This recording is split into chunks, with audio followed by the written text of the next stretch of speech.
Okay, guys, so we're going to do one more together, and then you'll have the opportunity to do it on your own. So the first thing I want you to remind yourself is, I'm sizing down this time. This is one, the assumption the lion made about the mouse, and two is how the lion was later proven wrong.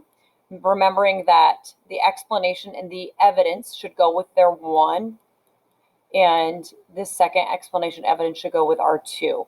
Okay, let's read it first to see what we notice, and then we can go back and start breaking it down. There are many ways the mouse proved the lion wrong. One way is the lion assumed that because the mouse was small, it wouldn't be able to help him. Then later, the mouse proved him wrong by freeing him from the trap set by the hunters. Another way is that the lion later said, "Dear friend, I was foolish to ridicule you for being small. You helped me by saving my life after all." Okay, so right away, I do see that they had evidence. Evidence is in quotes, so I know they had one piece of evidence. I could see that. I don't know what it matches with. I'm going to see here in a minute what they did. Seems like, let's start with the topic sentence. There are many ways the mouse proved the lion wrong. It seems like they did only half of it. They did this half. The lion was later proven wrong. I'm going to grab my highlighter. You should too. They did this part, and I'm using red because remember our topic sentence goes with red. And what they did was the lion being proven wrong, right? So they have half of it. So I'm going to grab my pencil. I'm going to give them half credit for their topic sentence. Now I'm grabbing my orange and my highlighter again. Did they explain this first part, the assumption the lion made about the mouse? And I do remember they did. It said, the lion assumed, oops, that's not red, orange. Let me clear that. Should be orange. The lion's assumption should be orange. The lion assumed that the mouse was small, it wouldn't be able to help him. So they did that. I'm going to give him a check mark. Check. Now they should be providing some evidence or more explanation. So is there evidence about the mouse being small? And I look and I see nothing next. There's no evidence next, okay? Sometimes kids will actually add it at the end and just put a bunch of evidence at the end. So we could go back to that idea, but we're going to move and see what they do next, okay? So it says, then later the mouse proved him wrong. So now they're going to this next idea, okay?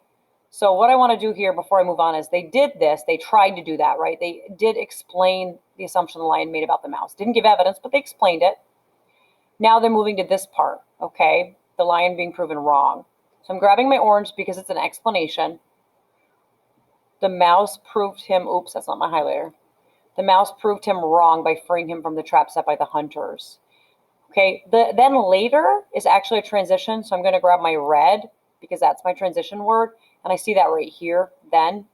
Okay, later's not on there, but it is one. And I'm circling that. Okay, so I'm going to give them a check mark because they did the transition word. Remember, they did not add the evidence. And they have added some explanation. So they definitely explained that. So they did write about that part of the topic. Let's see now, do they have some evidence to support either of them? Because so far they didn't have evidence for that top one, remember? But I know they have evidence. Let's see what it goes with. Another way is a lion later said, "Dear friend, I was foolish to ridicule you for being small. You helped me by saving my life after all." So that evidence goes with how the lion was proven wrong. So they did evidence for that second one. So I'm going to give him a check mark there. Go get my green and highlight it in green. Oops, that's not green, Charleston. Try again. Okay, and I'm going to give them a check mark, right? We already did. This student didn't do too bad, right? They had half their topic sentence. They forgot one piece of evidence. If each of these was a point, 1 point, 2 points, 3 points, 4, 5, 6, they earned 1, 2, 3, 4.5 out of 6. You don't have to write that. That's not bad. That's like an 80-ish, something like that. It's okay. It's pretty good. Okay, so that's the end of this video. And the next couple examples, you're going to try on your own, highlighting it to see what you can see that the student did. Good luck.